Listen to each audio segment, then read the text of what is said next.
What's going on, ladies and gentlemen? It's your friendly neighborhood gamer and music producer, SuperDope here. My real name is Jonah, and I am so honored today to have a personal inspiration and hero, Stephen, aka Closed on Sunday, the legendary music producer, also an audio engineer. What's going on, Stephen? Awesome. Hey, Jonah, thanks so much for having me on the show. It's an honor. Appreciate it. Of course, thank you so much for joining us. All right, so it's Steven. We got a bunch of questions for you today, but we're going to start pretty easy. You are a music producer. How did you get into music? Why music? Okay, so when I was a young lad, I remember like one of my earliest memories would be my dad playing keyboard at the dinner table and playing notes and like rewarding us, me and my brothers, with M&Ms if we could like guess the note that he just played based on the Wow. previous note. And so he'd like teach us tricks how to like, like for the fifth relative to the root note, it would be like dun dun dun dun, like the king like coming in like dun dun dun dun. Um, uh, and so like he taught me at a very young age to like hear notes and understand music and in fact even I've been like making covers of songs for a long time because when I was 5 years old, my dad like helped me learn how to play the Pokemon theme song on on the bass.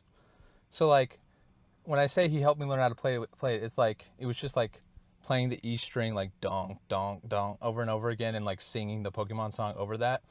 Um, like I wanna be the very best. The So very best, of yeah, course. exactly. So like that. So I really have to thank my dad. Like I mean, as much as I'd like to take my own credit for my music accomplishments, like my dad set me up for success from a very young age of knowing music, understanding music, realizing that like you can learn how to play songs, and so yeah, that's how I got started as a bass player, and like also playing piano, and Was your dad a musician too, or a producer? Because it seems like a couple instruments here he's teaching you. yeah. So he actually like back in the early days, he was a pastor, and he would like recruit his kids, aka me and my brothers, to like learn how to sing and play instruments to like lead like the music in the church. And then later on he actually moved from being a pastor to being a music teacher. So it was like, and so that experience would be like at the end of every year he would do like a big music recital, and it would always be like pop music.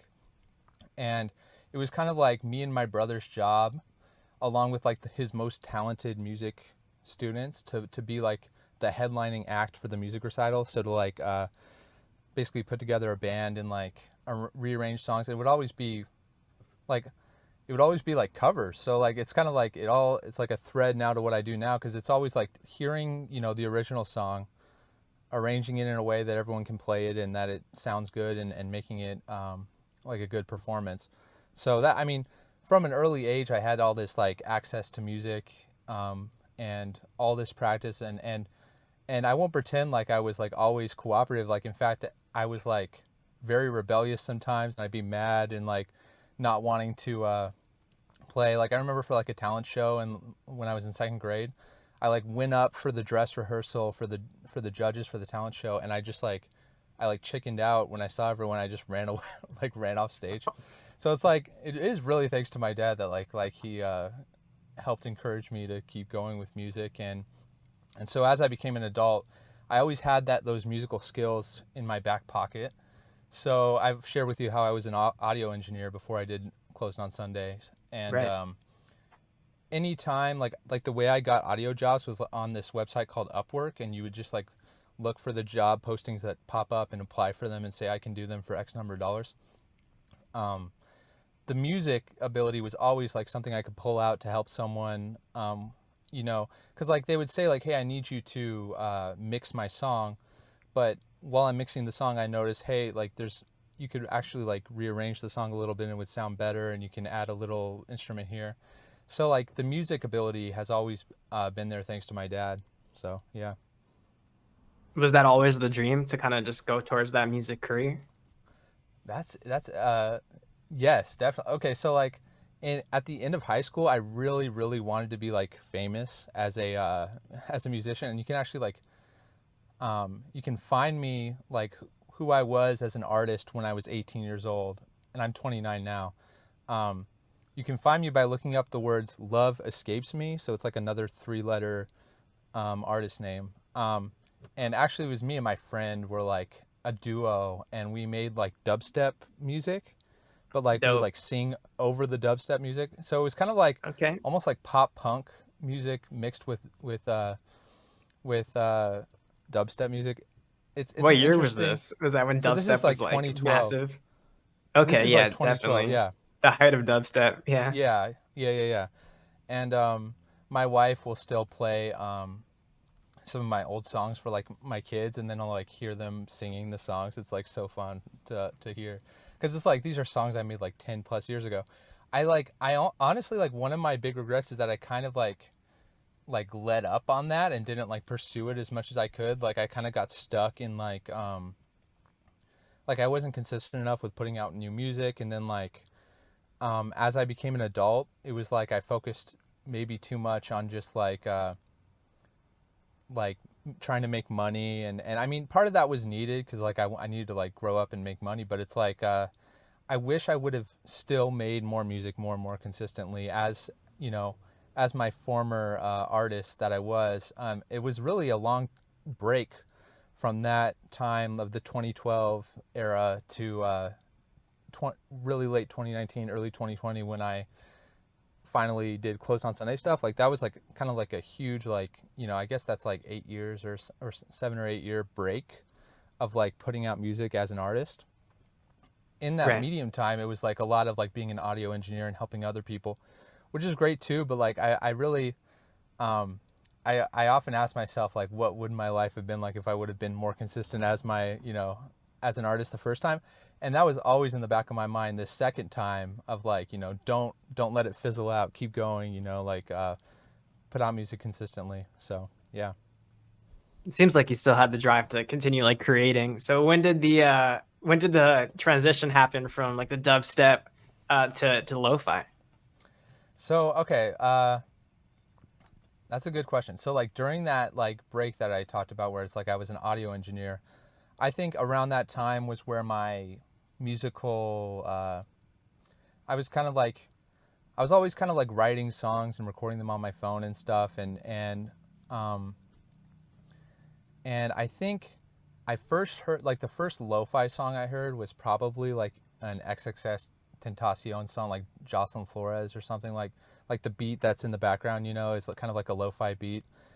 And I think that Yeah. led me to like find like the Shiloh Dynasty, like collection of songs that there are a lot of like lo-fi songs with her voice. But it's like that. I'd say like that was when I became aware of lo-fi, and when I kind of like became a fan, and then like I always kind of had that in the background. I should also like I almost forgot like an era of my music artistship. So I was also a 8-bit artist for a small time, like on the Oh, that's side. cool. So like 8-bit, like it's like video game, Yeah, yeah. buzzy music. And you can find that music if you're watching. You can look up 8-bit Wizard. That was my previous that was I'm gonna another check that previous out. artist Yeah. that I was. Yeah, and it's funny how there's like all these like nested like artist identities that I've had in the past. But so that was like 8-bit music. So that was what my strategy for that was like a lot more technical and a lot less creative, because it was like copy like exactly copy the original song as much as possible, and just make every single instrument like an 8-bit instrument basically. um so there was a lot less creativity there. It was really like when I started lo-fi music that I was able to think more creatively about like how can this become a lo-fi song, like it's not a lo-fi song now, how can I make it a lo-fi song. um but the So I was doing the 8-bit thing for a while, but that fizzled out as well because it just wasn't really catching on to be super popular. Like I had one song that kind of gained steam, but it wasn't really that popular, and it just wasn't worth the time of investment to continue doing it. Um, But so what transitioned that to lo-fi? I think I just, I was I was definitely like seeing like the trend of lo-fi like exploding, and I was thinking about what I did with 8-Bit Wizard, which was to take songs and turn them into 8-bit forms. And I was thinking, what if there were, I thought, why not try the formula of take a song and turn it into lo-fi?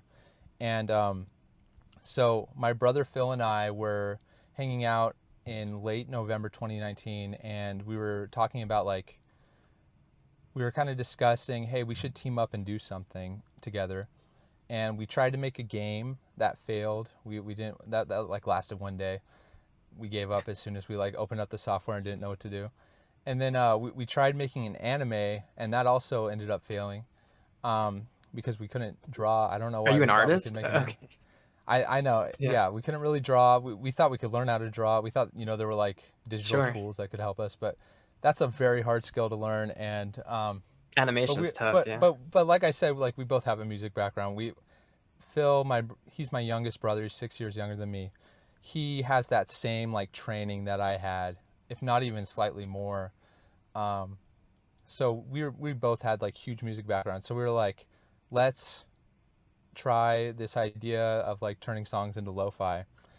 And so we worked together on that on a couple songs. The first song we uploaded, it was like, I remember it just like sitting at 26 views and like not moving, and like maybe it would move if like I refreshed the page, but it was just like no one was listening to the music. And like we spent like a whole day working on this lo-fi beat, and it was the Cantina Band lo-fi beat, Oh, snap. The and original one, like yeah. the original one, and we worked on it together, and it was just like not moving in views, and we were like, how's anyone ever going to hear our music? So like I asked Phil one night if like by the end of the night he could like make it his goal to get it up to 100 views, like by any means necessary. So he was like, he like played League of Legends with random people and like asked them to like on the mic, like asked them to listen to the song. And somehow that, I mean, that definitely moved the needle. I don't think it got to 100, but like it moved the needle. And eventually, I mean, eventually Phil had to go and off and do his own thing. He eventually came back as the lo-fi artist Tenoshi as like a separate person, and I'm closed on Sunday now. So it's like, but originally we were both closed on Sunday basically. Um, but so he had to leave after like 3 songs or so because it was just like not moving at all. And then so then when he left, like I was like, okay, I'm just gonna like grind and make a lot of lo-fi beats on my own and try to make this thing work. And eventually it caught on. Um, but anyway, I always want to mention Phil when I talk about the origin story because like he was a big part of it. But yeah, I guess I hope that answered the question. Like how did things become lo-fi? That's kind of how that transition happened.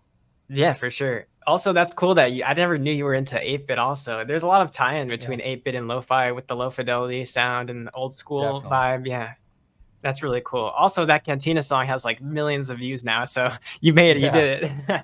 That's dope. And you have like 3 Cantina definitely. songs now, and each one is so Yes. different and it has its own completely cool vibe. So I think that's really cool. Maybe we'll talk about those more in depth in a Sure. bit. I was gonna also ask like where the name Closed on Sunday came from. I'm starting to make the connection now with your father being a pastor. Maybe that has something to do with Sure. it. Definitely does. Okay, so like I have like the text transcript of me and Phil, my brother, like discussing name ideas because we were like we need to have a name for like the artist that releases the music. Um so we were going back and forth, like thank God it wasn't what so we had decided to call it Vibe Cafe. And I'm just glad like I don't know, for some reason like I just don't like that name. Like I still have a Gmail that's vibecafe@gmail.com because that was like we had decided that's the name. And like I think the channel was actually literally called Vibe Cafe before we switched it. um Come on. but we were very close to calling it Vibe Cafe, but it was between Vibe Cafe and Closed on Sunday. And the reason is like in around that time the Kanye West Closed on Sunday song had come out. I just love that name for some reason. Like I love the idea of like working 6 days and like being closed on Sunday, like being like shutting down on Sunday. Um, I just thought it was like a cool, like succinct name. And then I also like, I can't remember when like the sleepy face idea happened. But I don't know. That definitely had. I'm trying to think of when that happened. I guess it had to be the first song because like the first YouTube video has like a sleepy face like drawn on it, so it should have been like with the first song. But anyway, I don't know. It just like to me it sounded perfect for like a relaxing music to like a sleepy face, relaxing, closed on Sunday. Like Sunday's like the day of rest. I don't know. I thought that would work. You know, I'm a Christian. I for me it's like Sundays are like the day that you shut down and rest and stop working, and then the rest of the week is the days you work hard. So like I don't know. I thought, and I just like the name. I have my favorite band is called The Story So Far, and that name is the name of a song by Newfound Glory, but like the artist name is based on the name of someone else's song. So I thought, Closed on Sunday is a song by another artist that I admire. So it's like, I don't know. I thought it would work. I don't know. Those were that was my thinking into it, and me and Phil eventually like agreed, and the decision was made. But I have to dig up that group chat sometime and like post it because it was like that was like the origin, and we have it somewhere. Like it's like buried somewhere. But yeah. That totally makes sense though. That's a cool story. And also, yeah, your logo is iconic. It's so good. Just like it's such a vibe, the sleepy face. And it's cool to see how it evolved, like putting it over like different characters and stuff for each video. Yeah, that was man, yeah, that was like an era where I used to like draw the line art of the character behind. That's what you're talking about, Yeah. right? Yeah, yeah, Yeah, yeah. yeah, exactly. Um, That's but yeah. awesome. What instruments do you play, by the way? Okay, so in order that I learned them, I guess like so bass guitar was my first instrument, and that was like the instrument that I played most growing up. And then I also play regular acoustic guitar and then electric guitar, and I can play piano a little bit. I'm not like the most amazing piano player. I'm more like I much prefer to like program in the piano, for sure. But and I guess that's it. I mean, I'm trying to think of. I mean, as I'm sure you know, as a musician, like once you understand the fundamentals of like music, pretty much if you like understand guitar and piano, even if you just understood piano, you can kind of understand all music, right? Because they're all different pianos in a way, that just have different sounds associated with them. And so, yeah, I guess those are the only instruments that I can really play. But I mean, as you've maybe heard in the songs, like I try to venture out and find new sounds all the time. Like I'm a really big fan of like, even though I have no idea how to play saxophone, I'm a really big fan of like, I hire a saxophone artist to like record tracks, and I'm a really big fan of like editing the, like, because any like raw recording isn't going to be perfect. You got to like kind of pitch it around and see where it's going to be best. You got to kind of like shift it over so that the timing is ideal. But I'm really big fan of the saxophone, but I have no idea how to play it. But I'm still able I to was gonna get it. ask you about Yeah. that because you have like an awesome sax on like the Mandalorian lo-fi beat. That's a sax or Yeah. something, right? Oh my. That was so good. I was like, did you play that? Damn. I no, I did not. But I will say I can that was such a challenge to make that song work. Like I cannot stress like there were like 4 days that I went home after working all day on that song, and it was like I had made zero progress. It was like so hard to make that song work. Finally, like I found a way to like have a good keyboard thing in the background that like complemented it well. And then like I was making like an outro for the song, and I was not happy with the song. I was making an outro, and I decided, what will happen if I like pitch up the saxophone like up an octave, like up 12 semitones? Right. How will it like what if I just do that for the outro? But like when it started playing at like the like boosted up an octave, it was like so much better. Like, and that's the version you hear now is like the version that, because before it was like an octave lower. But like I like heard it, I was like, this is so amazing, but like dang it, because like I had already been working on the song at this point for like a week, and it's like I have to like use that outro, like I have to redo the song and make it as good as the outro, like I can't just have the song Right. be mediocre. So like I took the outro and I moved it to the intro, and that's the part you hear at the beginning. And then also like I'm sure you heard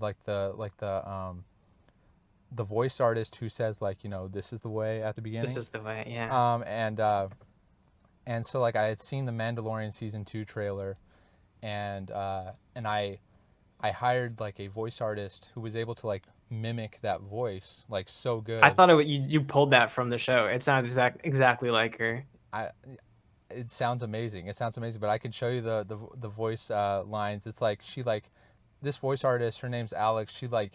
She is able to like mimic any voice she hears. It's like incredible. But it's great because you get like the raw recording. It's like technically you're recording, so you know that's always better for like copyright reasons. But it's like that song like came to. I'm like so happy with that song. Like that is like those are like the type of songs that I'm sure like you and I like. We both have those songs where it's like we're so happy we made them. Like we're so happy we like persevered and that it like came out. And it's like if you asked us to reproduce it, it's like you'd never be able to do it again. It's like so it's like striking gold. It's like it's very it's like those moments that you look back on that you're so happy happened. But anyway. Yeah, it's amazing. That's one of my favorite tracks of yours. Like it's incredible. So thank you for making that one. I've Thanks, literally absolutely. listened to the whole like hour through playthrough while I'm doing other things, and I'll Oh, just have it on in the background. Yeah. that's awesome. I knew you played the bass because I think I commented on what this must have been like a year or two ago. I was just listening, and your Really? bass and your tracks are always so full. And I was like, is that a VST? Or like, what are you using for your bass? And you're like, oh yeah, I played it. I'm like, of course you played it, damn it. Oh, that's awesome. I need to like play bass more often on my song. I've lately not been playing bass on my songs because I have this like favorite bass sound that I like to use. That's kind of like it kind of like breaks the rules of what you're supposed to do for bass, which is like I guess like what I always learned like when I was an audio engineer was like make the bass in the center, like don't pan the bass back and forth. But Right. this bass, it's by it was like a free sample pack that came out by the lo-fi artist named Arbor, and it's like this, and the name of the sound is like huge sub, and it's just like one note, and then you just pitch it, to make it like the Right. note that you want. And and so I've been using that like almost every time. I really love that sound. That, but like like this like for sure. It's like if you know how to play the instrument, you're able to program it a lot better because you can program it to be like you would play it. You know what I'm talking about, kind of. Yeah. Yeah, yeah, for sure. Trying to like Yeah. mimic realism with like different velocities and yeah, Yeah. notes and stuff. Yeah. Sure. If you don't mind me asking, what instrument? Sorry, my bad. Okay, so my question is, what instruments do you play? I'm curious. Oh, mostly piano. I would say I started teaching myself piano when I was in high school, and that's kind of where I Awesome. found like my ear for music and stuff. But I also play a bit of the drums, a little bit of guitar. Also, Awesome. I have like a ocarina in the background. Sometimes I'll include that Wow. or a harmonica. That's how does the ocarina work? You just blow into each pipe like individually? Yeah, yeah, yeah. There's like a hole that you blow into, and then it's kind of like a flute where there's like these other holes where you put your fingers on it, and I can show you if you want. Yes, please. Yeah, that'd be cool.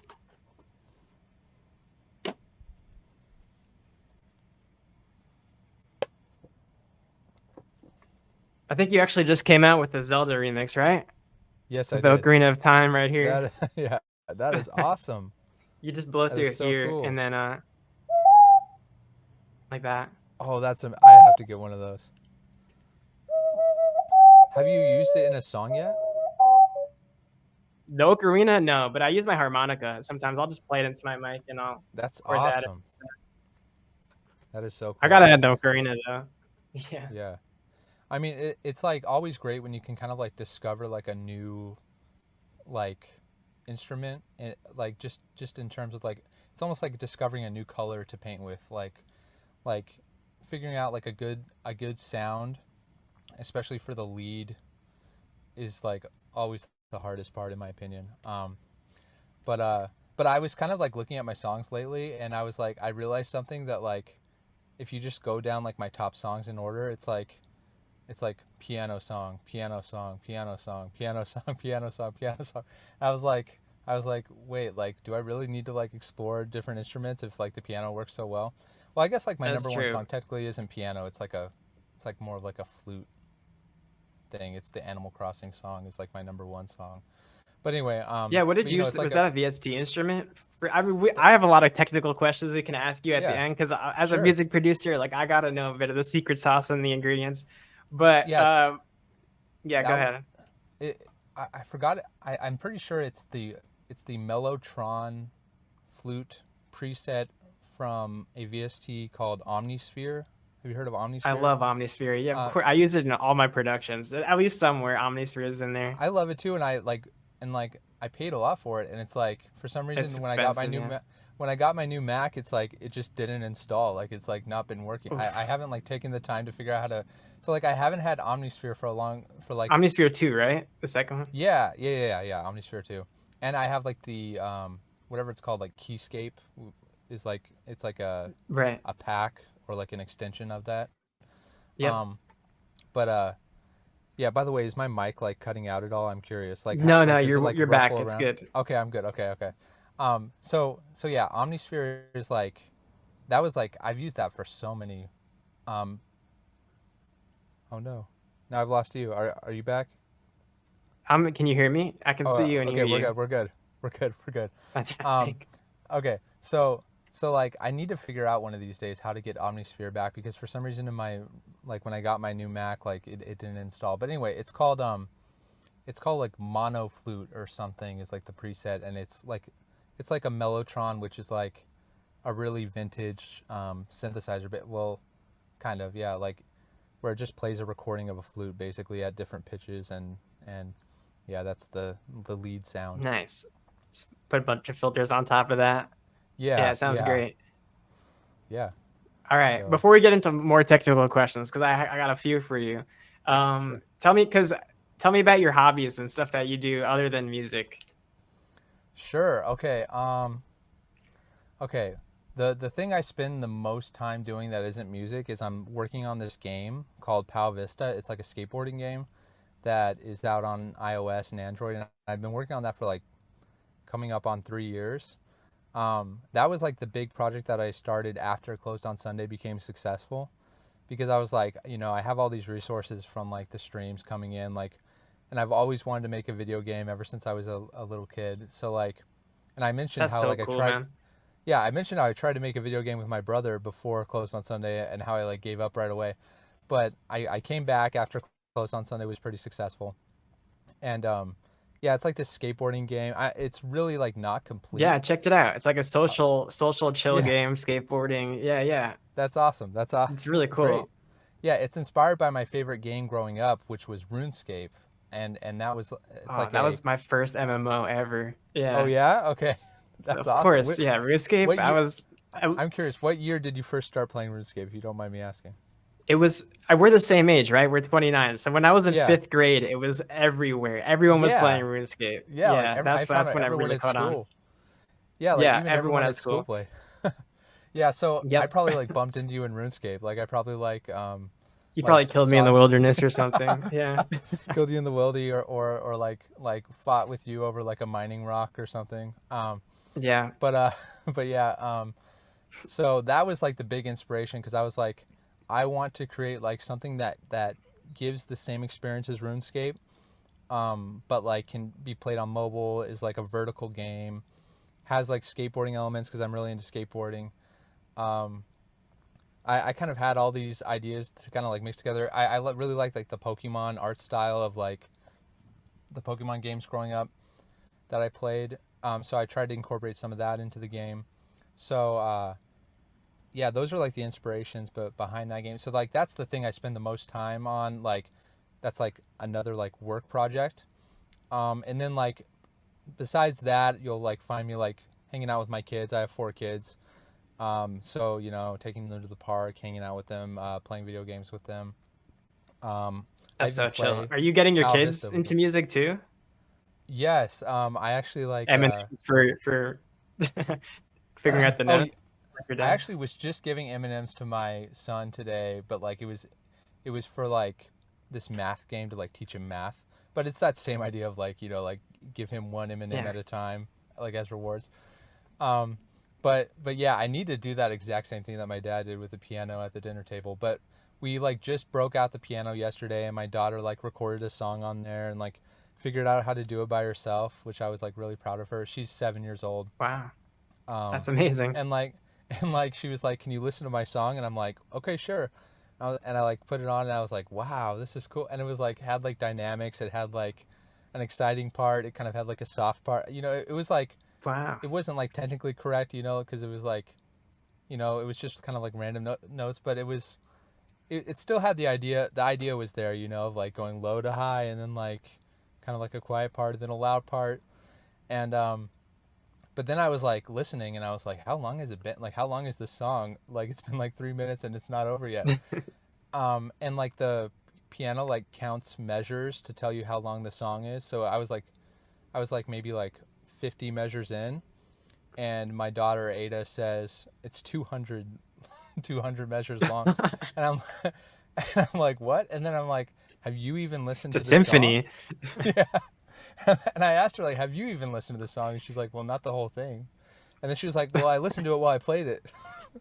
So That's I funny. don't know. That was kind of funny. But yeah, they're definitely into music. My oldest daughter wants to like make a song and like become viral and become famous, and I bet she will one of these days. We're gonna like get together, but like sometimes I'll ask her, okay, are you ready to make that song? She's like, I'm not ready to be famous yet. And I'm like, okay. But Too much pressure. yeah. Yeah. But anyway, so I mean, I think will probably like make music at some point, but we'll see, like whatever they're interested in. That's amazing. You So what video games are you playing now? You're a gamer in the house. so, man, uh, so one that I really enjoy is Diablo 4 right now. Oh, Like dope. my, yeah, like my son and I were playing Diablo 4 yesterday, and I was like teaching him how to do like to like do the stronger attacks and not just like your basic attack. Because he's 4 years old, Right. which is probably like too young to be playing Diablo, but I try to like skip the gory parts. Um, How do you skip the gory parts in I know. Diablo? Well, like the cutscenes are like pretty like insanely gory, Right. but like at least like during the normal gameplay, it's like kind of small, so it's like That's true. it's not that bad. Honestly, we What probably need to class are you find a better. playing? I'm playing a mage. I kind of regret playing a mage. I would normally play like in Diablo 3 I played Crusader, or like like more of like a melee one, but I'm playing a mage, like and I do like the fire attacks. So yeah, Sweet. Yeah, yeah, I would play a rogue when I was going hard on Diablo. that's awesome. That's cool. Yeah, so that's a fun one because it's like, we have like a PlayStation, and like it's really easy to like jump in, to like just get another controller, and we also love playing Minecraft and Fortnite. Those are probably our other favorites. And I'm trying to think of what's the other favorite. Okay, there's this co-op game called It Takes Two, which is really fun. Oh Um, yeah, I played that with my wife. Yeah, it was great. oh, that's great. That's awesome. So yeah, that was like that was a really great. In fact, I was playing it with my daughter. Like she was the main one playing it, and I kept thinking the whole time like this would be so much better to like play with my wife, because it's kind of like It's it's like almost like they therapy. should, yeah, they should assign this game as therapy to like struggling couples. But I anyway, totally agree. yeah, but it was a really good game. But yeah, so that's the kind of stuff we're doing. That's super chill. Awesome. Uh, so you're into anime too? I feel like we're cut from the same cloth here. I'm a big anime nerd. What kind of anime are you into? That's awesome, man. I really feel like I just like I need to watch more, and I need to like make more time to watch more anime. I'm also like behind on like Star Wars content. I didn't even finish the finale of Ahsoka. It like got spoiled for me on Twitter, and I haven't seen it since it got like I didn't I watched every episode up to the last one. But anyway, Ahsoka's not an anime, but just shows Right. in general. It's like I have so many I want to watch. Like I want to watch Attack on Titan. I've watched like a season and a couple episodes of Attack on Titan. I really need to watch it all. Like I hear it's like amazing. It Um, just ended, so you got the whole package now to well, watch. there you go. There you go. Okay, I need Yeah. to. Finale came out like Um, last week. yeah, okay, so like probably like if I were to tell you my favorite anime, it's My Hero Academia, especially the first couple Okay. of seasons are like I really like those. I really like The Girl Who Left Through Time and Wolf Children, which are made by the same director, which I forgot his name. But anyway, they're made by like the same studio. They're like anime movies. Yeah, I Those saw are The Girl Who like, Left Me Time. I haven't seen Wolf yeah, Children. yeah, it's really good. I really recommend it. Okay. And then I mean, growing up, I watched Pokemon, and I never knew it was like an anime. Like I just thought it was a cartoon. But it's like Same. I replay that Indigo League, season one of Pokemon like all the time to kind of like educate my children as a rite of passage to understand Pokemon. But yeah, so I don't know. Those are the things that come to mind as far as anime. I just really have so many I want to watch. Like One Piece, I want to watch. I mean, I've watched like, That's a lot of episodes. yeah, yeah, yeah. I need to like use a guide to watch it because like there's those Yeah. guides where you can like skip episodes. Um, but or I'll just watch it all the way through. But yeah, I don't know. Like, what do you recommend? What's your favorite anime? Like, what would you recommend I watch? I'm curious. Oh, I got you on the recommendations. Don't worry. My favorite anime of all time, I have to say, is called Hunter x Hunter. It's incredible. Oh, It's got like the same like adventure vibe, but it goes to like some really really cool places. I don't want to spoil anything, but it's great. that's awesome. That reminds, because that one's on Netflix, right? I think I've seen it on Netflix, like It is. I the don't know if all yeah, the episodes are there, but definitely a bunch of them. Yeah. that's awesome. Well, yeah, another favorite of mine is I saw like the first season of Demon Slayer, which was really good. Um, Oh, that's great that too. Yeah, great which is animation. also on Netflix. Yeah, yeah, that's awesome. Well, I'll have to check that out. Thank you very much. Yeah, no doubt. Anytime you need a recommendation, I got you. Sure. Yeah, and Star Wars too. Obviously, you're the master of Star Wars lo-fi over here. Do you have like do you have a favorite lo-fi mix that you did of Star Wars? Man, okay, so I got asked this question once before, and I said that my favorite was like a toss up between Ray's theme and the mall lo-fi that I made. But I've like been thinking about it a lot, and like, man, it's like hard to pick. It's like saying there's a favorite. It's kind of like your children, like you don't have a favorite, like you love them all for different reasons. But like, uh, I I really like. We were talking about the Mandalorian one. I really like the Mandalorian one. That's probably like the crown jewel. But then I also like the Jedi Fallen Order like cover that I made of like the Who song, which is like the theme song in the game at the beginning. I really like that one. Man, I really like uh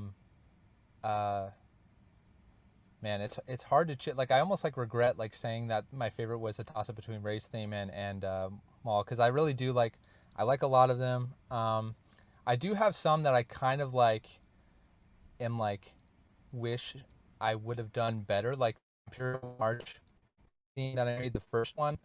I always thought that like it was maybe like not impactful enough.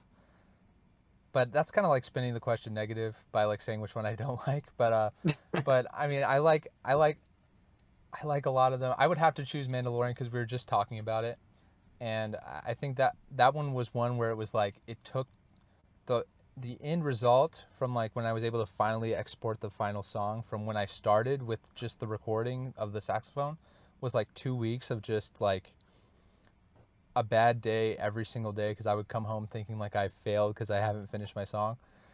Um, and until like the last moment where I was like finally like that was one of the only songs where I was like, there's no way this one can't do well. Like I'm so happy with this end result. So I will say The Mandalorian is my favorite.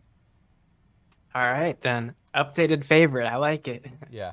It's really great. It's definitely one of my favorite too. So let's get into the nitty gritty of the music now. Sure. First of all, what DAW do you use or DAWs? Okay, so I For those of use you watching it, digital audio workstation, it's like the software that you produce music in. sure, yeah. I use Ableton Live and Oh, I same would here. like Nice. oh, awesome. Yeah. Like that is the most intuitive software ever. Like Agreed. I started using it in 2012 when I was making dubstep music, and I always like had the program, and I just didn't know how to use it because before that I would use a program called Mixcraft, which was like just some like indie DAW that barely anyone used, and it just did the basics, um, and and so I like, but I got Ableton Live because I was like I know this is like the DAW that like Skrillex uses. So I know that like you can make incredible stuff with this DAW. So I got it, but like I didn't understand how do you. I'm like, what is this? It's just like rows of like play button. You know what I'm talking about? Like the Yeah, um visually it looks when very you press. weird. Yeah. Well, like all you have to do is press tab to like go to the Oh, correct you're talking view, about the which is arrangement mode? Yeah. yeah, In exactly. session Like view? Yeah. I did not understand how to press tab to get out of that, but I finally watched a tutorial and like it taught me how to do that. Um, which by the way, like for anyone who wants to learn like music production, it's like there is like so much information on YouTube. Like anyone can do Yep. it with enough, especially if you have like a background in music and understanding how to play. Like there is just like so many resources. But anyway, so that was so that's what I use, Ableton Live. Fantastic. Yeah, I love Ableton. It's great with the signal flow. Just dragging things to make groups is just such a time saver. It's incredible. Totally, totally. Do you have a favorite VST? Yes. I'm trying to figure out which one so I'll tell you like I have three favorite VSTs. So probably one that I couldn't live without is called Wolf Compressor. So this is the lo-fi artist Arbor, who I mentioned once before because he has a pack with like my favorite bass in it, the huge Right. bass, huge sub is what it's called. Anyway, he like so like I was making lo-fi beats and for like a couple months, and I just like felt like they weren't where I wanted them to be, and this was actually right before I made the Mandalorian song. And the Mandalorian song is actually the first song where I actually used Wolf Compressor. But rewinding a little bit, I reached out to Arbor, the lo-fi artist, because I really looked up to him, and I was like, please, I will pay you money. I like offered him, like I might as well say the amount. I was like, I will pay you $250 to just like spend like 1 hour of your time critiquing my music and like send me back like feedback on like how to be better, right? Because I just felt like my songs were like lacking the amazingness of his songs. So so I like feel he the gave me same way about my music to your music. oh well, gosh, well I'm sure you'll get. I mean, I'll wire it's you like 250 after this. maybe this compressor. Maybe this compressor is the secret to what you need if you don't already use it. But it's called Wolf Compressor. But that's where he taught me how to use Wolf Compressor, or gave me the information about Wolf Compressor that it existed, and um, and basically the idea is you just turn up your kick and snare super loud, and then you put this compressor on it, and it will smash your kick and snare down to being the normal level, but everything else will like pump in and out, like like be super compressed, and so he gave me that information, and that Does it do information. sidechain too? I think it does, but that's not how I use it. It's like instead of it's almost like you're like mimicking what sidechain does by doing this thing where you like turn up the kick like 10 dB too loud, turn up the snare 10 dB too loud, then you put the compressor on it, and so what happens is like every time a kick happens, you only hear the kick, and every time a snare happens, you only Gotcha. hear the snare. You know what I mean? And then Hmm. between those, you like hear everything else pump in, and um and so that was like right after that I made the Mandalorian song. So like somehow I think that compressor helped with that song because even though I would do certain things differently today, the hi hat maybe like is like too loud, but like honestly, when you try to recreate a song, like you can never make the same magic. So I wouldn't like. It's like I don't want to critique myself too much, but anyway, Wolf Compressor. If you look up, it's by a company called Good Hertz, GHZ. It's like the most amazing thing to put on your master track, and it basically gives it like a very lo-fi sound, I guess is like the only way to say it. And it has like great presets you can scroll through to kind of like get a different effect. But Sweet. that's like my favorite. And then I can tell you two other that are like really good, which is Sure. and these were all recommended by Arbor. So I really do recommend. Like, I mean, I'll share if you have any questions. Like, whenever you look up to an artist, like I would definitely recommend reaching out to them. In fact, I have some people that I want to reach out to now. Like, I really admire like the lo-fi beats by this artist called BSD.U, and I haven't reached out to him yet, but I think I'm gonna try because it's like his stuff is so amazing. Um, but okay, so the next one is it's called Imagiro Piano, and it's like it's a lo-fi artist named Imagiro. I don't even know if that's how you say it. Imagiro. He like made this VST, which is like like just basically a piano VST, and it's like a felt tip piano sound, so it's like a soft piano. And so I use that for like pretty Nice. much any time you hear a piano in any of my songs is usually that one. Um, but then the third and final, my other favorite VST is called, um, what's it called? Piano Tech. Piano Tech is the company, but what is the actual plugin called? I'm forgetting what the actual. I guess it is just called Piano Tech, right? Piano Tech. That's what I search in Ableton to use it. Oh yeah, Modart Piano Tech, and it's spelled with a Q. And the great thing about this VST is that, and it's another instrument VST, is like you can put in you can like get a preset like a Rhodes preset, like an electric piano preset, and then you can like put like a kalimba or a piano preset, and you can like blend between the two of them at whatever amount that you want to, and it doesn't just like change the volume. It's literally like morphing the sound between the two. So Oh any wow. And then there's also like a button on it that's like a dice, and you click it and it like shakes the screen Randomizes. and it randomizes like the presets. I wish, there might actually be a way to do this, but I wish that it like you could put like the amount that you want it to randomize, because sometimes it like changes it way too much. But it would be cool if you could just kind of like mutate it a little bit. Um, but okay, I opened up Ableton Live. I need to close it because I was looking for the name of the plugin. Okay, hopefully this doesn't ruin my audio. Okay, so Piano Tech by Modart is my other favorite one. But I'm curious to know, what are your favorite presets? Because I'm always looking to learn more. What do you usually use? All right. First of all, Omnisphere, I really do use that a lot. So I love Oh yeah, Omnisphere. Big recommendations for anyone who wants to check that out. yes, Serum is great too, because you could get some sound design yes, on there, and there's also good presets, and it's just good for like kind of manipulating sound and yeah. modulating things. What do you mean by you can use it for sound design? Do you mean like you can drag in like a sample into it?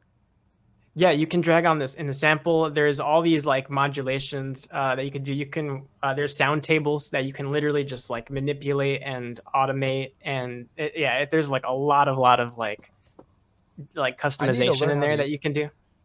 Yeah, I need to It's a learn little how bit to over use my that. head too, because it's a really like a sound design program, but it's also a synthesizer. So there's a lot of cool presets that you can start with. That Um, sounds so cool. Also, for compressor, I like the LA2A compressor a lot. It's just super powerful. It's got a great sound. I've heard of that one. Is it like a Waves plugin, or how do you get it? What is it? Yeah, it is a Waves plugin. Yeah, Okay, exactly. Yeah, we used to at the studio I worked in. We had like the hardware LA2A outboard gear. So that's and awesome. like our lead engineer would always use that, and he's like Grammy nominated guy. Uh, That's so awesome. so So the digital software is great too. do you put it on like the master bus, or how do you use the L2? Is it L2A2? Is how you say it? LA2A, yeah. I LA2A. will Sorry. use it. I will throw it on everything. I'll throw it on like my drums. I'll throw it on like an individual piano. It'll literally any track you put on. You can throw it on the master too.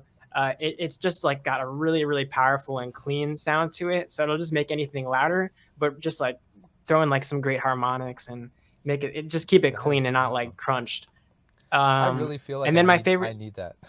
Like I need yeah, that it's compressor. I really need to get good. it. It's a strong one. And then my favorite EQ is the Fab Filter. Nice. Q3, I think it's called, but it's a great EQ because it's like also got like dynamic compression in it, so Yeah. you can like take a certain frequency and then like drag it up or down. It's got great Yeah. like Have you customization heard there of too. have you heard of Soothe 2 by OEK Sound? Have you heard of that one? I have That not. one's okay, so No, that one Arbor also recommended that one to me to use, and that's been a game changer for that exact thing you're describing, which is the dynamic EQ. which that's what that plugin does, where you just pick, like, if there's like a weird, like, harsh frequency, like especially with like when you're playing soft piano, sometimes like you get a lot of that where it's like it's just too loud in that, like, in that one frequency of the note where it's like piercing your ears, and it's like you throw on this soothe plugin and you choose the frequency that you want, and it'll dynamically, soothe the sound or whatever. So Sweet. that's No, awesome. that's good. Yeah. Dynamic Yeah. EQs are OP. Yeah, they're great. Yeah. So when it comes to making a lead, what's your process? Do you have like a library of leads that your go-to? Do you make a lead? I mean, you kind of just gave some of the information there, but what's your Sure. process?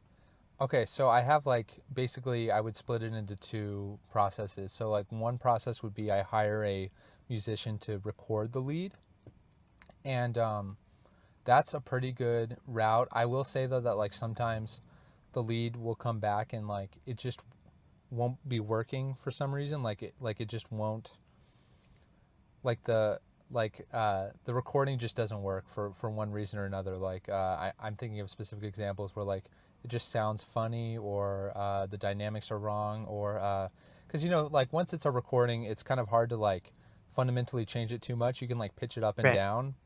You can make you can fix the timing if the timing's wrong. But if, like, the actual, like, tonality of the sound just sounds like, ugh, like this is not what I want, that can be sometimes like a downside of that route.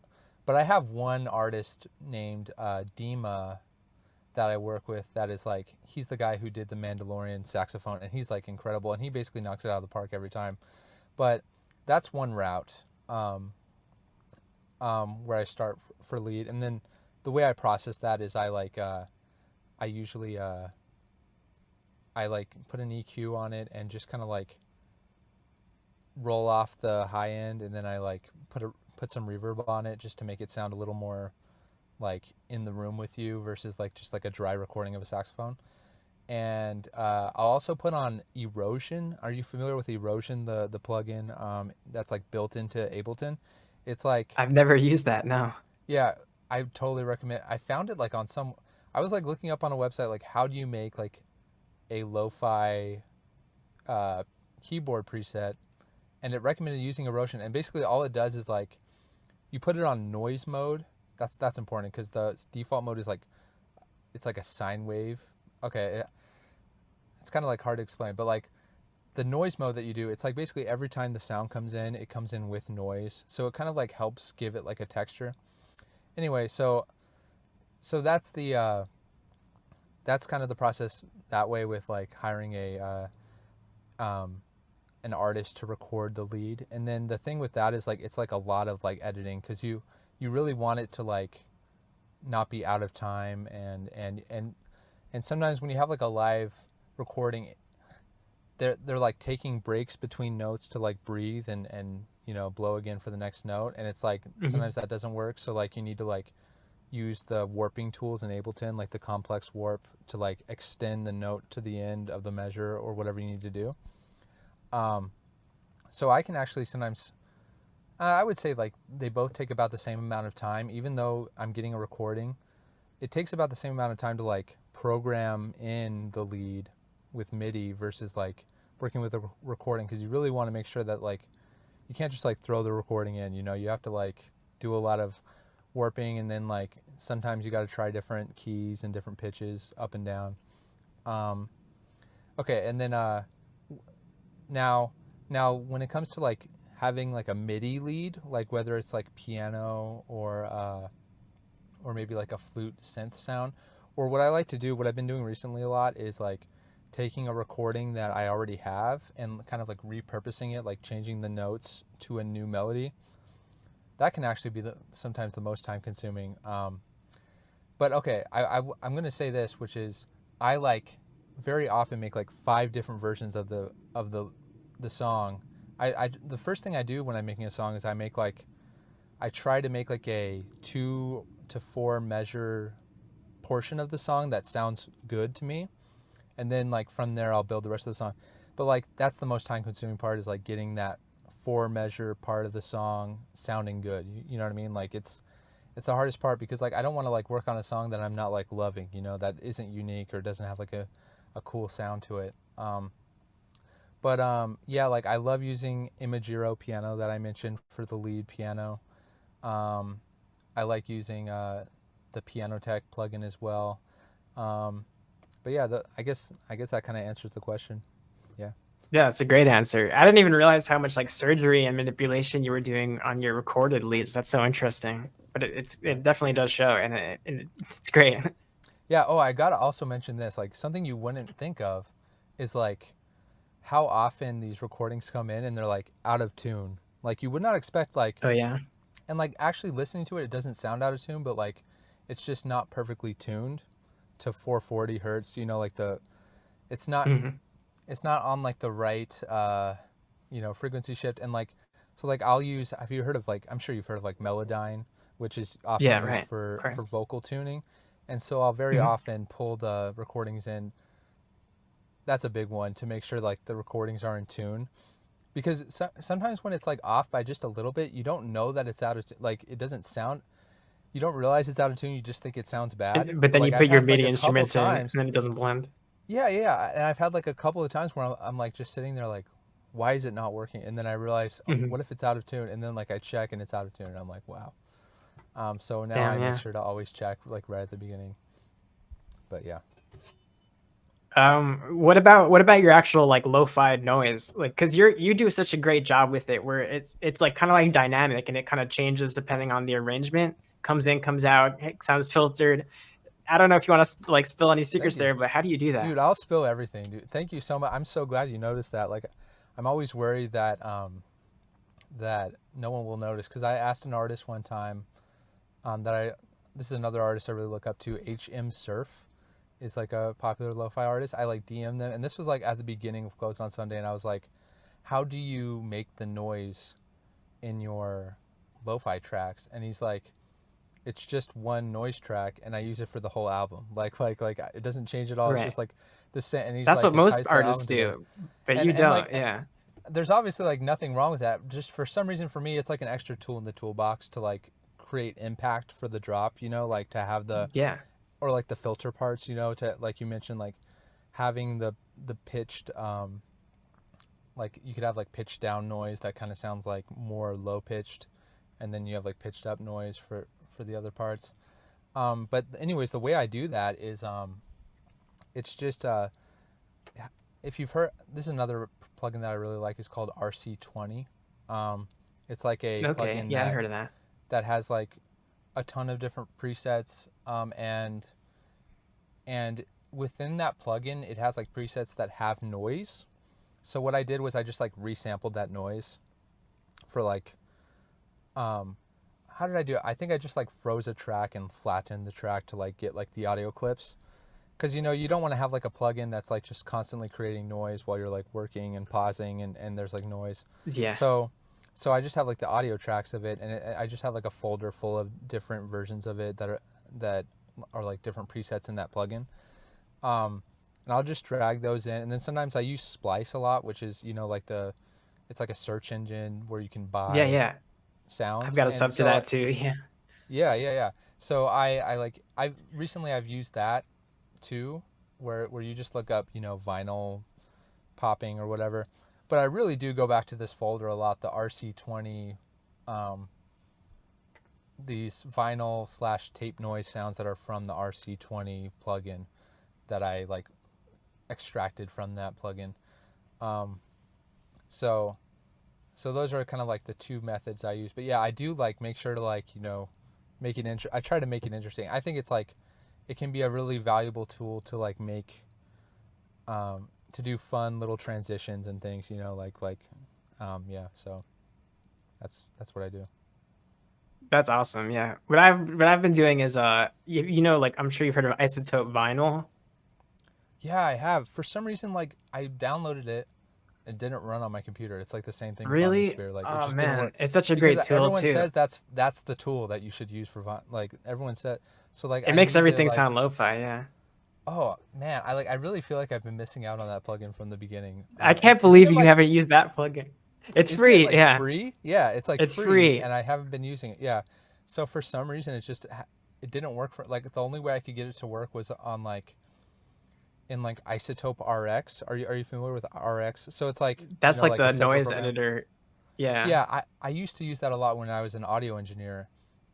In fact, I have so many funny stories with that. With like one of my most popular ways that I made money was I had this gig on Fiverr where you could submit your audio tracks that are it was like I will fix your bad audio recordings. So like they Oh, would send me the nice. audio recording and I would like edit it in RX, right? And like I Hmm. knew all the tricks to like isolate the sound. But like this one guy like was really suspicious with the audio that he sent me, and I realized that I was editing like audio of him spying on his wife. And like he was like in the middle of a divorce or something, and he was trying to like get what she was saying on the, and I was like, this is a really weird like gig, and like eventually he just never responded, and like the gig just ended. But anyway, so that was a fun career Yikes. path.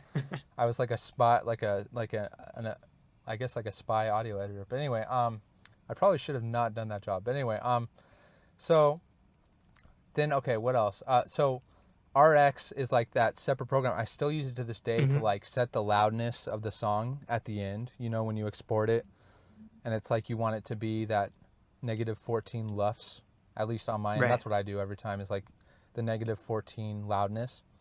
Um, so I still use it to this day, but that's the only way I've been able to get Isotope Vinyl to work is like within that software. But I'm sure if you're familiar with the software, you know that that's like it's not ideal to like have to open up a separate program to use a plugin every time, you know. So No, not so really. Yeah. unfortunately, I need to get it working in Ableton, and because everyone says it's awesome. Yeah, it's great. I mean, it has some cool noise to it too. What I'll do is like I'll mute everything else, throw in some noise, and then I'll throw like an OTT compressor over that to like really bring out that like Ooh, static. And then I'll kind of like bring that up and down. I discovered OTT like only a few months ago, and I used it on Cantina Band 3, and then I forgot about it. I need to go back and use it again. That is like amazing. OTT is like Yeah, incredible. it's Like cool. the way you It's can really just turn up cool. the amount is like I Yeah, love yeah. anything where you can just like turn it up like however much you need to turn it up. You know what I mean? Like that Ableton is stock such a plugins, cool. man, right? They go hard. Yeah. Like I'm so thankful for Ableton. Like Ableton is like the most amazing software. Um, but I mean, shout out to the other softwares too. I know a lot of people use Fruity Loops, but like for me, it's like you can't beat Ableton. Like also you can like change the skin of Ableton. Like I think that's pretty cool too. Yeah, But yeah. yeah, love Ableton. Speaking of your Cantina remixes, I know you have like three of them. On your second one, you have some like incredible, insane like glitching going on there. What do you use to do like your tape stops and your glitches? Okay. So first of all, I need to give credit for Cantina Band 2. That is like that beat is mostly King I Divine, who is another lo-fi artist that I collabed with for that song. Hmm. And so he produced that entire he like I learned from looking at his beats, like his tape stops are like incredible, like the like he'll like pitch it Yeah. down with every tape stop, like he's like incredible. He's been an artist for like a super long time. You go on his YouTube channel, he has like posts from like he was like making lo-fi before it was called lo-fi, basically, like you know, back when it was just old school hip hop beats. Um, so he's like the main producer of that song. But I will say I can take credit for one thing, which is like the lead of that song at the beginning, where it's like because originally that like when he sent me the beat, it didn't have like the main lead on it, and that was the first beat we worked on together. So like he was kind of um, like it didn't have the main Cantina Band lead on it when he first sent it to me, but then I layered it on top and I followed his tape stops as he was doing them with the lead. So you know when it's like dun dun dun dun dun dun dun, you know, like Yeah. the glitchy thing. Yeah, yeah. You were I just like performing laid that it or on top. No, I like edited in. I mean, I wish I performed it. It's like I love to just like edit it in, and you know, like on an audio track in Ableton Live, you know. So I'm like just following the waveforms of the beat that King I Divine sent me, and I'm like trying to mimic and make it sound like it's part of the song. You know what I mean? So yeah.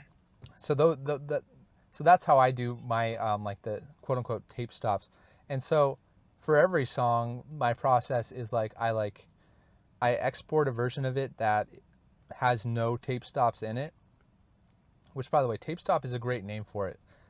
And I knew exactly what you're talking about when you said it, but like I never call it tape stops for some reason. I just call it like, what do I call it? Like, I don't even have a word for it. I just like glitches. I don't know, but tape stop's a better word. Um, but you could also be talking about like just like that kind of tape stop. Is that kind of what you're talking about? Right. I might be wrong. Okay, Either so one. yeah, well Honestly, they're both. both. I want to know it Yeah, all. you know, whatever you call it. Like I've only ever worked on music in like an environment that's like on a computer. I've never like had the opportunity of like getting like a real SP404 or like other MPC beat maker. So like I'm Right. not sure what all the words for all the methods are called, but like but okay, so anyway, back to my process. What I do is I get an export of the song without any glitches or anything in it, and that's like, and I used to even like not even put the vinyl sound on that version, so like it would have no, and I called this the no noise version of the song, and then I put that back into Ableton Live as like a track. That's like the whole track, and then I like would add noise on top of that. Now I like to actually put the noise in before that point. But anyway, at this next stage is when I will, you know, highlight the part that I want to glitch, and I'll like duplicate to like make it skip, you know, or Hmm. like I'll warp it and use the automation to make it go or you know, and or I'll you know, add filters. This is the stage that I'll like add the filters to certain parts. So like this final stage before I export the song, it's like after the track's already been mixed, and if I ever need to make a mix change, I need to like go back to the session that was before this stage, re-export a version from there, and then, you know, re-export from the following. So I have kind of like a pretty convoluted system, but I find this works the best because when you try to like edit all of these crazy transitions in the actual session with every instrument and every VST and everything, it's like it's just too much to manage when you have like 9,000 tracks that you have to scroll through and make sure everything's in the group and make sure, you know. Right. Um, but I mean, I'm sure there's different ways of doing it, but just the way I prefer to do it, I prefer to have it just like on an audio track. You know, it's like simpler and you can see everything right in front of you. It's like I'm editing this audio track to make it, you know, jump around So and you're do doing fun most of it things. by hand, essentially. You're not like throwing it in a VST or like Effectrix or something. No, I'm not, but I like would love like ideas for how to change that. So I'm curious, like, do you do a different method? There are a couple of like VSTs that will do that, and you can like kind of automate over time, like if it will slow down or glitch or like have that delay. But you could do. I mean, there's no wrong or right way to do it, but there are VSTs that kind of do similar things. So I was wondering if there's like one you throw it into that has the effects that you just have like That's that awesome. preset. Yeah, Yeah, I I can don't. show Yeah, you a I couple of don't. things. Yeah, I But I I mean, would love to learn. No, I would love. I like. I honestly like. I'm always looking for new ideas and new. When you have like exposure to different tools, it always like will like fuel new inspiration. So like, I would love to like learn. Like, what's the name of like what would you call this type of plugin? I'm curious. Or like, what's an example of that type of plugin there's that two you that I can give you. One I sure. remember offhand is called Effectrix, where it's kind of like a sequencer. Where it'll have the different like steps, and you can kind of plug in like I want it to repeat here, here, here, here, and then like you have like a time signature that you can set it to, so they'll kind of like glitch over and over. And That sounds awesome. um they have like a there's one more that I'm forgetting what it's called. I'm opening up Ableton right now just so I can show you. So hopefully my stuff Sure. doesn't cut out. Sure. No problem. Yeah, But one's called yeah, Effectrix. The other one is called Stutter Edit. That's what it's called. And stutter edit. it's a that one's a really powerful program, and it has like its whole like modulation tool, and it has all these different like buffer, delay, reverb, echo. It'll glitch your tracks for you, and there's a bunch of That's presets there incredible. too. Yeah, I've used that before. That is so awesome. I definitely need to check that out because it's like when you get a new tool, it can sometimes lead to like, you know, like a completely new um, something that you never saw in the previous method. Because I do basically all manual. You know, like I would hear in other songs things other people do, and then I'd also have some ideas on how to kind of switch that up. But yeah, for me, it's all just kind of like basically manual. You know, for the filters, it's like I just move the audio track onto a track that I call filter, and it's like, Nice. and then like for the pitch down, I literally like warp the audio track and pitch down. So yeah, it's for me, it's like pretty much I guess what you call manual versus this, but I definitely want Yeah, to that's try out amazing. like stutter edit for sure. Because I only found that because I think I was listening to, it must have been one of your tracks or someone else that was doing these crazy glitching. And I'm like, how are they doing that? And I Googled it and then people were like, oh, it must be stutter edit. So I'm like, all right, let me try stutter edit. but That's it wasn't. awesome. You were just doing it by hand. Yeah. Yeah, that's great. Speaking of, myself as an, aspiring music producers or anyone else that's watching you that wants to be like Closed on Sunday or start making lo-fi music, do you have any advice or tips? Sure. Okay. So my advice and tips is like, I think the biggest stage that people get stuck at is like not releasing their first song. So like thinking their first song is not good enough. And I definitely thought my first song was not good enough. And when it had 23 views, or before that when it literally had like 4 views, and it's like I think a day later it had 23 views, but and then anyway, it's like it can be so discouraging at the beginning. Even after you release it, but even before you release it, it's like hard to get over that hump of like, I'm sure you went through this too, of like just putting out your music and like being confident enough to like put it out there. I think just like when you just say like, I don't care, I'm just going to put it out and I'm just going to keep putting out more music. If you're in that position where you're continuously putting out music and improving every time, that's the way to succeed. And like there isn't really a way to succeed any other way. I mean, the other way is much harder to succeed in. I'm sure some people do, but it's like the other way would be like in secret, make your music and like just listen to it yourself and never let anyone listen to it except for your close friends. And, one day you'll put out your music once you think it's good enough. That route is like, to me, has much higher chance of failure versus just put out your music, listen to the comments, even if you're getting no views, like go on League of Legends and like talk to people and ask them to listen to your music or whatever. Do whatever it takes to get people to listen to your music. And and I was gonna say like, here's a good like tactical strategy. If you like have money available, like put $100 to like YouTube ads to like getting your first listeners, because um, Phil and I definitely did that at the beginning to just.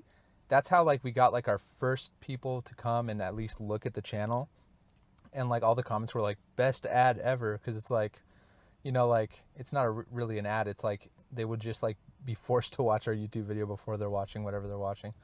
And it's like that is a great thing to do right at the beginning, because then you'll get like a few people who find it and really like it, and then they can kind of like be your core audience and you can grow from there. But I think that, I mean, it's obviously you can't do YouTube ads forever because it'll like drain your money, but it's a great thing to do right at the beginning, because it helps you kind of like have like a core audience. In fact, we should have done that instead of going on League of Legends. So I would actually say I support YouTube ads at the beginning of your The career. League of I would Legends say, community can be pretty toxic sometimes. So yeah, yeah, yeah, totally. that Yeah. no, that's So great that's advice my though. advice. Just get out there and don't be afraid of being a little vulnerable, because putting out your music is kind of a sense of vulnerability. You're putting your artwork out there for other people to listen to, critique or whatever. But you gotta just get over that hump and let it go. 100%. Yeah, I'm curious. When did you put out your first song? What year? Like was it? I guess you mentioned it was like 2021 era or something. So pre all of that, pre even learning how to do music production and audio engineering, I actually started like as a singer songwriter. This is crazy That's now, but awesome. there was the website called younow.com. It was like YouTube but Oh, live. It was way back before like even like Twitch was like had the just talks. Twitch was just gaming at the time. So I would live stream there and kind of as a singer songwriter with my own, just either take requests from the chat and do covers kind of, or sing that's originals. awesome. And again, the first time I streamed, I had maybe like 4 people. It was super embarrassing. Felt really, you know, exposed. But over time, it kind of ended up blowing up. I had like over 150,000 followers on there. I got to like tour the Wow. country, open for like Demi Lovato. It was kind of wild. Really? That is Yeah. awesome. That but is I didn't so know cool. anything about music production or how to make my own music. So I would always have to like rely on these other producers and engineers to do anything. And I was also 18, 19 at the time. I was really young and stupid, so I didn't know anything. And they ended up getting like full control over all my music, and Oh my like I gosh. barely had anything in it. So I decided to like learn how to actually go into production, how to do it myself. So that's when I started like doing a program through Berkeley and stuff like that. That's when I took kind of a break Wow. from the touring, and I did educated myself, and That's then awesome. from there I led to audio engineering. Yeah, I hope you'll forgive me for like asking the questions since I guess you're supposed to be asking the questions, not me. But I'm so curious, like, how did the Demi Lovato thing happen? Like, and like, when was this like 2012 era? Was this like around 2012? This was around 2015, 2014. Wow, Yeah. So that was it was at City Field in New York City. It was a massive show. It was really that's scary, amazing. but it was cool. Yeah. That is It was so because awesome. there were a bunch of like social media tours that would happen at that time. So I would get picked up on this tour, go here, go there. I wasn't like the headliner. I was just one of many people that were part of it. Sure, sure, but I mean that is like such a cool opportunity. That is awesome. That is so cool that you like kind of went viral on like the proto live streaming platform, which I don't even think Yeah. I've heard of you now before. That is so cool. That is so awesome. I think it still Wow. exists, but it's in a very different state than it used to be. Yeah. It was really big before like Twitch had more personalities on there. It was really just gaming, and then it kind of streaming services. It was you now in Periscope. It was back in those times. Yeah, I actually had a moment in 2017. I've had like I mean I've mentioned already like all the different careers of my past, but one section was when I was an audio engineer working on sound effects for film. I live streamed on Twitch while I was working on the films, and like I asked the director and they said I could do it. So and I like really wanted to do it because I saw it as like a way to like be able to like be harder working because it's like when you have like people watching you, it's like you're not like getting distracted and watching YouTube videos. You know what I mean? You're like working on what you're working on. So and I only got up to like 500 followers, so it was never big. And like the most people watching me ever was like 22 people, and it was like the adrenaline that was like coursing through my veins with 22 viewers It's was like intense. incredible. But it Yeah. was, but it was like, yeah, that was like an era. And then one day I was like, I just can't do this anymore. Like I can't have people watching me all day, and I like never logged on again, which I kind of feel bad about. Like I never even like told everyone that I was like gonna leave. I just kind of like disappeared. But anyway, that was another chapter of my past as a Twitch streamer. But wow, that sounds so cool. Like if you don't mind me asking, because I'm just so curious, like from when you stopped being like a like from when you cut out from being singer songwriter like actively and like went to Berkeley, like how long before you became an audio engineer? Like what was that part like? So I did like a 2-year program where I immediately went into it. It was like an accelerated program for music production and commercial songwriting. And as soon as that was done, I think it ended up in June. So that summer was when I started interning at the recording studio because I was moving to New York City at the time also. So I needed a gig. So I started as an intern there at the studio. That was tough. But yeah, it Wow. was kind of just like the next evolution. Was it like because I had always wanted an internship like that, but I had always heard that it was like it was going to be like you're going to be running to go get coffee. Basically, is what Yeah. everyone would say. Was it that? Was it like that? It's a lot of that. It's cleaning. I mean, you were set my first day there, like Leona Lewis was coming in, and so I had to like clean the studio for her. I actually set up her microphone. It was like it was a hip hop Wow. recording studio, but like a bunch of like it was it was the Fugees' studio. I don't know if you know the Fugees. So Jerry Wanda from the Fugees was the owner of the studio. So he had like a ton of like celebrity friends that would come in all the time. It was like a pretty like high profile studio. So you really Wow. had to like be on your shit. Like and all these like actors, not actors. Well, there were some voice actors that came in. We did podcasts, but they all had like their riders and stuff that you had to have there. So you had to run to the convenience store, get them the right soda. It was all that. Yeah. Really? Wow. So they have Oh like a yeah. list of stuff like you must have this ready for me when I get here, Yeah. basically, right? They had a record label that would be paying for the session, and the record label would send you their list, their rider of things that you needed to be there for their session, and it needed to be there. Otherwise, you were in trouble. Yeah. That is so crazy. Man, I wonder what that's like. That must be crazy. Um, yeah, it's so interesting how you and I as like lo-fi artists today, like how like we're able to make music just like at pretty much all you need is a laptop. I mean, you have like a pretty cool studio I'm seeing behind you, but it's like it's incredible. It's kind of like crazy how we can reach so many people sometimes when it's like, but it's like I didn't have to have a recording studio behind me. I didn't have to like, I was able to mix my own song. I was able to, just like distribute it with DistroKid or whatever you use. Like Yeah. it's crazy how easy it is. I don't know, like how accessible it is. But anyway, um, that's cool. That's super Yeah, cool no, hearing for about your sure. background. I mean, this is brand new too. I just moved apartments this month, so I finally have like a studio set up that I've kind of dreamed for. But yeah, I was literally just in my apartment with my little MIDI keyboard. That's how I got most of my work done. Yeah, that's awesome. I had a studio back when I was an audio engineer, and I realized, and for me that was like my quote unquote dream studio, but it was like what I could afford at the time. I probably like would if I could do it again, I'd build it more. But now I'm kind of like homeless when it comes to my studio, because I really am, like you can see right now I'm in a car Yeah, yeah, I usually I asked you work. earlier. Yeah, like okay, so like just to let everyone know, like I'm not actually homeless. I don't live here, but it's like I don't really even work in this car that much. I have an office that's like a WeWork office, like a office sharing Oh, office, sweet. Yeah. co-working space.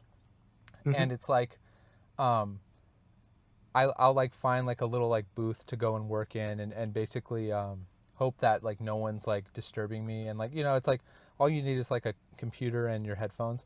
But before that I had like kind of like a little like nice studio with like sound reflection panels and speakers. But I was really struggling as like an audio engineer, and I was like really just like barely, like I had many times where it was like my mortgage is due in 10 days and like I have $0 in my bank account, so like I need to earn money right now. And so like there were like so many moments where I was like about to like basically like not even pay my mortgage. um so like and like we were in like a two bedroom, and then like we had our daughter who was like growing old enough to where it's like she can't like live in our room anymore. She needs to like have her own room. But it was like a two bedroom apartment slash it was actually like a condo. But so I had to like give up my studio to like have my, and at first actually like we kind of like shared the room, so like my daughter kind of like slept in like the bed, and like I would like work in the same room. But then like I like moved all my studio stuff out.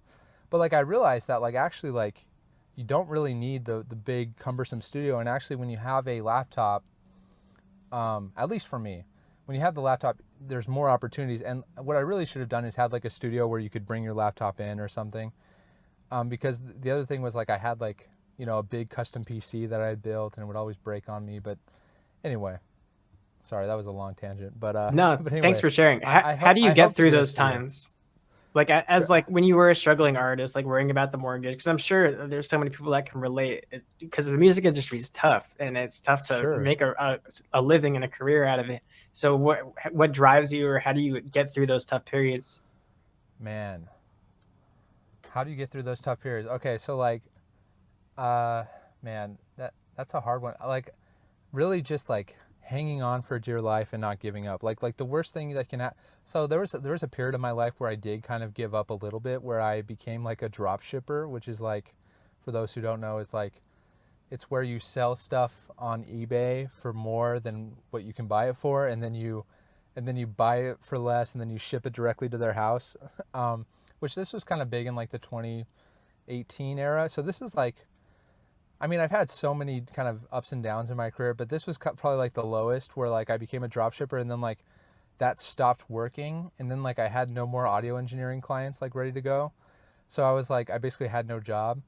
So I like became a Lyft driver, and like that was probably like the lowest time of my life, because it was like I was like I had to like work basically like 12 hours a day just to, and like I would have to spend like 12 hours in my car. And the thing is like between rides, you might have to like wait like 15-20 minutes between rides, so you wouldn't even be working the full time, but you'd have to like be Mhm. on call for the next Lyft ride. So that was probably like the darkest time of my life, was that, because it was like I was working, but it was like I wasn't like really like learning a skill as I was working, because it's like you're just Lyft drive. It's like after 6 months of Lyft driving, you still like have the same skills that you had at the beginning. You know what I mean? Like there's not a lot of like learning on the job when you're a Lyft driver. Right, I hear Um, that. which for me as a at least for me as a musician, it was like that was like not fulfilling to like have to do that to like hang on. But thankfully, I like finally I decided to like use that time that I was waiting for the next ride to like apply to those Upwork jobs, which are like that's where I would like find audio engineering jobs. And but and so finally like I just like prayed and thanked God like when I like finally got like had enough clients to be able to stop driving for Lyft. Um, but anyway, so my advice to get through those times is like just keep doing the thing that you love and keep like stay on the path towards like your goal and like don't get sidetracked and don't take the easy way out, like keep doing what you love to do. That would be my advice. But anyway, I have to tell you that it looks like I got 10% battery left, so we might want to kind of wrap it up in the next like 10 Yeah, we could minutes for ish. sure. We were just finishing Yeah. up. Thank you so much. It's already Yeah. been longer than we thought it would be. So Oh, thank you great, so great. much for coming on and sharing your experiences. Honestly, like I'm inspired. I'm sure so many people watching this will be inspired too. So I really do appreciate everything you're doing for obviously for the lo-fi and music industry and for helping us out here, giving us all these tips and all these cool like VSTs that I have to check out now. So I really do Sure. appreciate that. Do you, Thank you for all let the me ask you before I let you go. What are you working on now? What do you want to share with people or direct people over to check out any new exciting projects? Sure. Yeah. I mean, basically, it's like just go look up "Closed on Sunday" on YouTube and listen to "Closed on Sunday" music. And then I would also say like look up my game Pow Vista on the App Store.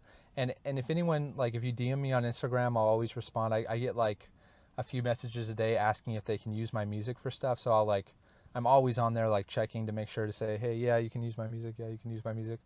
So, and by the way, to anyone who's listening, if you make like YouTube content, anyone can use my music. I mean, there's a small detail where like because it's a cover song, technically there's a possibility that the original composer might like copyright share your video, but it's like only a share and they actually usually don't share your video. But anyway, I just wanted to tell everyone you can all use my music and any of your stuff like I give permission to everyone.